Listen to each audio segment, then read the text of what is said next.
The rain came down in sheets, blurring the Manhattan skyline into a gray smear.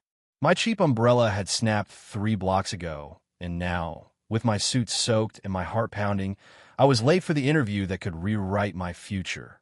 I clutched the portfolio that held my dreams. Years of late nights, rejected drafts, and a flicker of hope for a job at the New York Beacon. I darted through the crowd, my polished shoes slipping on wet pavement. The clock tower ahead read 8:45 a.m. My interview was in 15 minutes, halfway across town. I needed a miracle. That's when I saw him. A stranger leaning against a lamppost, his leather jacket slick with rain, his dark hair plastered to his forehead. He was scrolling through his phone, oblivious to the chaos around him. Something about his calm, almost defiant ease in the storm made me stop. "Excuse me," I called, my voice barely cutting through the rain. "Do you know the fastest way to 42nd Street? He looked up, his green eyes sharp and curious, like he could see right through my panic. "You're soaked, man," he said, a faint smile tugging at his lips. 42nd? You're not getting there on foot in this mess." "I have to," I said, desperation creeping in. "I've got an interview. It's everything." He tilted his head, studying me. "What's your name?" "Elliot," I said, confused. "Elliot Hayes." "I'm Caleb," he replied, pocketing his phone. "Come on, Elliot. I've got a bike. I'll get you there." I froze. A bike? In this downpour? With a stranger? But the clock was ticking, and my dreams were slipping away with every second. "Okay," I said, my voice shaky. "Let's go." Caleb's motorcycle roared to life, a sleek black beast that looked like it belonged in a movie. He tossed me a helmet, and I fumbled to strap it on, my hands trembling from nerves and cold. "Hold on tight," he said, his voice low but steady.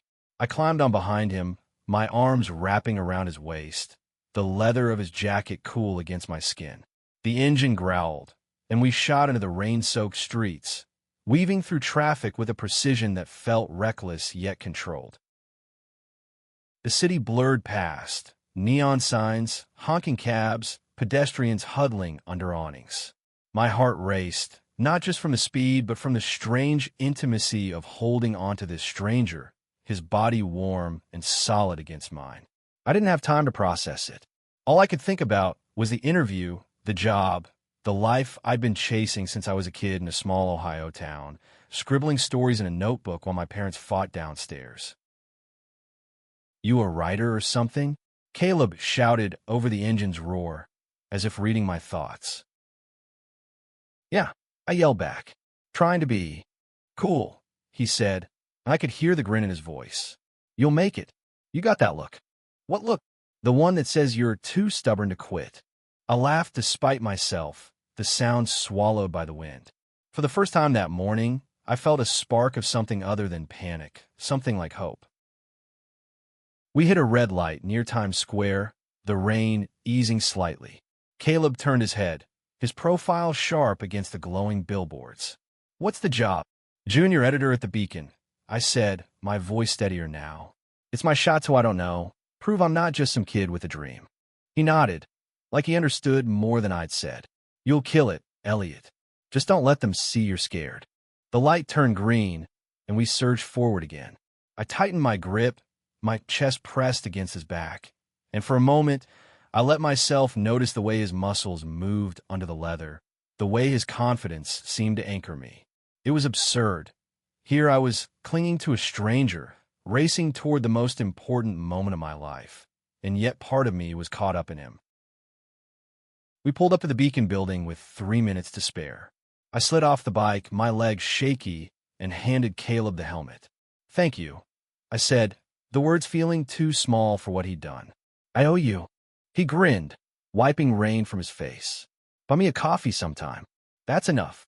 I nodded, my throat tight. "Deal." As I turned to go, he called after me. "Hey, Elliot."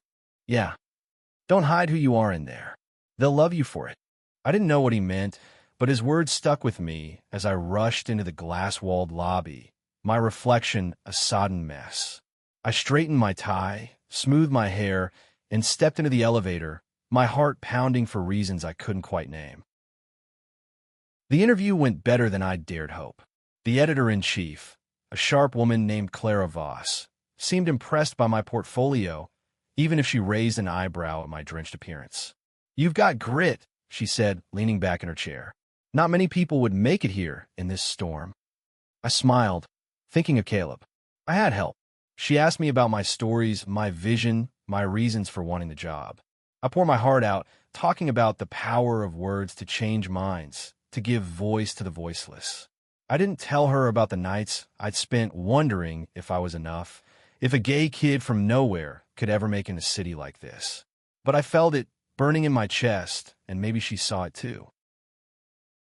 As I left the building, the rain had stopped, and the city gleamed under a tentative sun. I checked my phone. No messages, no missed calls, just the lingering adrenaline of the morning. I thought about Caleb, his easy smile, his reckless kindness. I didn't even have his number. All I had was a name and a moment that felt bigger than it should. I walked to a nearby coffee shop, my mind buzzing. I'd done it. I'd survived the interview. But as I sat with my latte, staring out at the bustling street, I couldn't shake the feeling that the real story wasn't the job. It was the stranger who'd gotten me there, and the way his words had made me feel seen. The next few days were a blur of waiting and second-guessing. I replayed the interview in my head, dissecting every word, every pause, wondering if I'd said too much or not enough. But more than that, I kept thinking about Caleb, his green eyes, his steady voice, the way he'd cut through my panic like it was nothing. I didn't know how to find him. New York was too big, too chaotic, and I had nothing to go on but a first name and the memory of his leather jacket. Still, I walked the same route to 42nd Street every day, hoping to spot him leaning against that lamppost, smirking at the world. He was never there. By Friday, I was a wreck. The beacon hadn't called, and my tiny Brooklyn apartment felt like a cage. I sat at my desk, staring at a blank page, my laptop screen mocking me. I was supposed to be a writer, but all I could write were questions. What if I don't get the job? What if I never see him again? That night, I went to a dive bar in the East Village, needing a break from my own head. The place was packed, all exposed brick and dim lights, with a jukebox playing Springsteen. I ordered a beer and found a corner to sulk in, watching couples laugh and friends argue over darts. That's when I saw him. Caleb was at the bar, leaning forward to talk to the bartender, his laugh carrying over the noise. My heart lurched. I didn't know if I should wave or hide, but before I could decide, he turned and saw me. His face lit up, that same easy grin from the rain-soaked morning. "Elliot Hayes," he said, crossing the room. "Didn't expect to see you here." "I didn't expect to see you either," I said, my voice steadier than I felt. "Thought you were a ghost." He laughed, sliding into the seat across from me. "Nah, just a guy who likes a good bar." "How'd the interview go?" "Good, I think," I said, fidgeting with my beer bottle. "They haven't called yet." "They will," he said, like it was a fact. "You've got that fire in you." I blushed, looking away. "You don't even know me." "I know enough," he said, his voice softer now. "You're the kind of guy who runs through a storm for a dream." "That's not nothing." We talked for hours, the bar fading into the background. Caleb was a photographer, he told me, freelancing for magazines and art galleries. He'd grown up in Boston, left home at 18 after a fight with his dad, and landed in New York with a camera and a chip on his shoulder. His stories were raw, unfiltered, full of the kind of pain and defiance I recognized but couldn't name. "You ever feel like you're running from something?" I asked, the beer loosening my tongue. "All the time," he said, his eyes meeting mine. "But sometimes you run into something better." My breath caught. There was a weight to his words, a pull I couldn't ignore. I wanted to ask what he meant, but the moment felt too fragile, like a spark that could flare or fade. Instead, I told him about Ohio, about growing up hiding who I was, about the stories I wrote to escape. He listened, really listened, his gaze steady and warm. When the bar started to empty, Caleb leaned closer. "You want to get out of here? Take a walk." I nodded, my heart racing. We stepped into the cool night air, the city alive with possibility. We walked along the Hudson, the lights of Jersey glittering across the water. Caleb's shoulder brushed mine, and I didn't pull away. Neither did he. "You ever think about fate?" he asked, stopping to lean against the railing. "Not really," I said, though my mind was spinning. "You?" "Sometimes," he said, turned to face me, "like meeting someone in a storm and then finding them again in a crowded bar." I laughed, nervous. "You saying I'm fate?" "I'm saying you're something," he said, his voice low, his eyes searching mine. Before I could overthink it, I stepped closer. Our hands brushed, then held, his fingers warm and sure. My heart pounded, not from fear, but from something bigger, something I'd spent years running from. When he leaned in, his lips soft against mine, it felt like the city stopped. No traffic, no noise, just us. The kiss was brief, but it changed everything. When we pulled back, I saw the same wonder in his eyes that I felt in my chest. "I don't usually do this," I said, my voice shaky. "Me neither," he said, smiling. "But I'm glad it's you." We walked back to my apartment, talking about nothing and everything. He gave me his number, promising to call. As I watched him disappear into the subway, I felt a mix of joy and fear. I'd spent so long guarding my heart, afraid of what it meant to want someone like this. But Caleb was different. He saw me, not just the writer or the kid from Ohio, but me. The next morning, my phone rang. It was Clara Voss from the Beacon. "Elliot," she said, "we'd like you to start Monday." I nearly dropped the phone. The job was mine. But as I hung up, my thoughts weren't on the newsroom or the bylines. They were on Caleb, and the way he'd made me feel like I could be more than I'd ever dared to dream. Starting at the Beacon was like stepping into a hurricane. The newsroom was a chaos of ringing phones, clacking keyboards, and editors shouting across cubicles. I was the new guy, the kid with ink-stained dreams, and I felt every bit of it. But Clara's faith in me was a lifeline, and I threw myself into the work, editing columns, pitching stories, learning the rhythm of a city that never slowed down. Outside the office, Caleb was becoming my anchor. We met for coffee, then dinners, then lazy Sundays in Central Park, his camera always at the ready. He'd snap photos of me when I wasn't looking, laughing when I protested. "You're my muse," he'd say, and I'd roll my eyes, but my heart would skip. Our relationship wasn't perfect. I was guarded, still carrying the weight of a childhood spent hiding. Caleb was fearless, unapologetically himself, and it both thrilled and terrified me. One night, as we lay on his couch, his apartment filled with the warm glow of string lights, I told him about the first time I realized I was gay. I was 13, crushing on a boy in my English class, terrified of what it meant. I never told anyone, not even my best friend back home. Caleb listened, his hand resting on mine. "You don't have to hide anymore," he said. "Not with me." I wanted to believe him, but fear was a stubborn shadow. At work, I kept my personal life vague, dodging questions about weekend plans. The newsroom wasn't hostile, but it was competitive, and I didn't want to be the guy who stood out for the wrong reasons. Caleb, though, didn't care about blending in. He'd show up at the Beacon with coffee, grinning at my coworkers, who raised eyebrows but said nothing. One evening, we went to an art gallery where Caleb's photos were on display. His work was stunning, raw, vivid shots of city life, from street vendors to subway musicians. I watched him talk to collectors, his passion lighting up the room. But I also saw the glances, the whispered comments from a few older guests when he introduced me as his boyfriend. My stomach twisted, old insecurities flaring. "You okay?" Caleb asked later as we walked home. "Yeah," I lied, but he saw through it. "Elliot, talk to me." I stopped, the city humming around us. I'm not used to this. Being open. It's hard." He nodded, his eyes soft.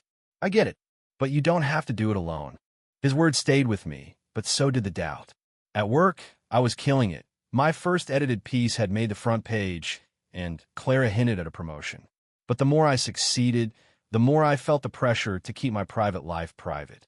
I didn't want to be the gay editor. I just wanted to be Elliot. Then came the story that changed everything. Clara called me in her office, and handed me a tip about a local politician, a rising star with a dark secret. He was pushing anti-LGBT legislation while hiding his own past relationships with men. "This could be big," she said, "but it's sensitive. Can you handle it?" I nodded, my mind racing. This wasn't just a story. It was personal. I spent days digging, meeting sources in shadowy bars, poring over documents. The politician, James Jensen, was a darling of the conservative crowd, all charm and family values. But the evidence was damning. Old letters, photos, a former lover willing to talk. Caleb helped me unwind when the stress got heavy. One night, as we cooked dinner in his cramped kitchen, I vented about the story. "It's infuriating," I said, chopping onions with too much force. "He's built his career on lies, hurting people like us." Caleb set down his knife and pulled me into a hug. "You're doing this for more than just a byline," he said. "You're giving people a voice." His words hit hard. I'd spent so long hiding, afraid of my own truth, and now I was exposing someone else's. It felt like a reckoning, not just for Jensen, but for me. The story broke on a Tuesday, front page news. The fallout was immediate. Jensen's campaign imploded, and the Beacon's phones didn't stop ringing. Clara called me into her office, her face beaming. "You've got a future here, Elliot," she said. "This is just the start." I should have been ecstatic, but I felt exposed, like I'd bared too much of myself in the story. That night, Caleb took me to celebrate, but I was quiet, lost in thought. "What's wrong?" he asked, his hand on mine. "I don't know," I said. "I feel like I'm standing on a cliff, and everyone's watching." He squeezed my hand. "Let them watch. You're doing something real." I wanted to believe him, but the fear lingered. And then, as we left the restaurant, I saw a face in the crowd. Jensen's former lover, the source who trusted me with his story. He looked at me, then at Caleb, and his expression shifted, like he'd seen something he shouldn't have. My heart sank. I'd been careful, but in a city like this, secrets never stayed buried. The next morning, I woke to a flood of emails and texts. The Jensen story had gone viral, shared across social media, picked up by national outlets. But mixed in with the praise were uglier messages, anonymous comments calling me out, questioning my motives, my identity. One email, from an unknown sender, read, "We know who you are, Hayes. Watch your back." I showed it to Caleb, tried to play it off as nothing. He wasn't fooled. "You need to tell Clara," he said, his jaw tight. "This isn't a game." I brushed it off, but the unease grew. At the Beacon, I felt eyes on me. Coworkers whispering, sources dodging my calls. The story had made me a target, and I didn't know how to handle it. I threw myself into work, hoping to drown out the noise, but it followed me home. Caleb was my refuge, but even that wasn't simple. The more we grew closer, the more I struggled with the weight of being seen. I loved him. I hadn't said it yet, but I felt it deep and undeniable. But every time we walked hand in hand, I braced for judgment, for the world to remind me I didn't belong. One night, as we sat on his fire escape, the city sprawling below, I broke. "I'm scared," I admitted, my voice barely a whisper. Not just of the threats, of this, us, what it means. Caleb turned to me, his eyes fierce. "You think I'm not scared? I've lost people for being who I am. But you, Elliot, you're worth it." I kissed him then, desperate and raw, like I could pour all my fear into that moment and make it disappear. But it didn't. The threats escalated. More emails, a slash tire on my bike, and notes slipped under my apartment door. "You can't hide forever." I told Clara everything. She was furious, insisting I take a week off while she contacted the police. "You're not alone in this," she said. "We protect our own." But I felt alone, trapped between the life I wanted and the one I'd been taught to fear. Caleb stayed by my side, sleeping over, checking my locks, his presence a quiet strength. One night, as we lay in bed, he traced circles on my back and said, "You don't have to carry this by yourself. Let me in." "I'm trying," I said, my voice breaking. "I just don't know how." He pulled me close, and for the first time, I let myself cry, not just for the threats, but for the years I'd spent hiding for the boy who'd thought love was something to be ashamed of. Caleb held me, his heartbeat steady against mine, and I knew I couldn't lose this. The police traced the threats to a small group of Jensen supporters, bitter and vengeful. Arrests were made, and the Beacon beefed up security. But the damage was done. I was outed, not just to my co-workers, but to the world. My name was tied to the story, to my identity, in ways I hadn't chosen. Clara called me into her office when I returned. "You did good work, Elliot," she said. "But I need to know you're okay, to keep going." "I am," I said, and for the first time I meant it. The fear was still there, but so was something stronger, a resolve to live honestly, to fight for the life I wanted. That night, I took Caleb to the park where we'd first met, the lamppost still standing like a sentinel. "I love you," I said, the words spilling out before I could stop them. He smiled, pulling me close. "I love you too." But the story wasn't over. The next day, I got a call from an unknown number. It was Jensen himself. "You ruined my life," he said, his voice low and bitter. "But I'm not done yet." The line went dead, and my blood ran cold. I told Caleb, who insisted we go to the police. But I couldn't shake the feeling that this was bigger than a few threats, that Jensen's words were a promise of something worse. I went back to work, determined to keep going. But every shadow felt like a threat, every stranger a potential enemy. Caleb stayed close, his camera always ready, his love a shield I didn't deserve but couldn't live without. As the weeks passed, I threw myself into new stories, each one a step toward reclaiming my voice. But Jensen's call lingered, a dark cloud over every moment of joy. I knew this wasn't just about me anymore. It was about the truth, about the people who needed it, and the love that had given me the courage to fight for it. The weeks turned into months, and the threats faded, but Jensen's words never left me. I kept writing, my stories sharper, bolder, each one a defiance of the fear that had once silenced me. At the Beacon, I was no longer the new guy. I was Elliot Hayes, the writer who'd taken down a hypocrite and lived to tell the tale. Caleb and I grew closer, our lives intertwining like the city streets. We moved in together, his photos lining our walls, my notebooks scattered across our desk. He taught me to see the world through his lens, beautiful, flawed, worth fighting for. I taught him to find stories in the chaos, to capture moments that mattered. But Jensen wasn't gone. He resurfaced in the spring, announcing a new campaign, this time as an independent. His platform was the same, family values, tradition, but his attacks were personal. At rallies, he mentioned me by name, calling me a vicious activist who'd twisted his past. The comments online grew uglier, and I felt the old fear creeping back. Caleb saw it too. One night, as we sat on our couch, he took my hand. "You don't have to fight him alone," he said. "We do this together." I nodded, but the weight was heavy. I didn't want Caleb dragged into this mess, but he was already there, standing by me. So we made a plan. I'd write one final story, not about Jensen's past, but about the people he'd hurt, the lives he'd dismissed. It would be my truth and theirs. I spent weeks interviewing activists, families, kids who'd grown up like me, afraid to be themselves. Their stories were raw, powerful, a tapestry of courage and pain. Caleb came with me, his camera capturing their faces, their strength. We worked late into the night, piecing it together, our love a quiet force behind every word, every shot. The story ran on a Sunday, a special feature that filled half the paper. It wasn't just about Jensen. It was about us, about the community he'd tried to silence. The response was overwhelming.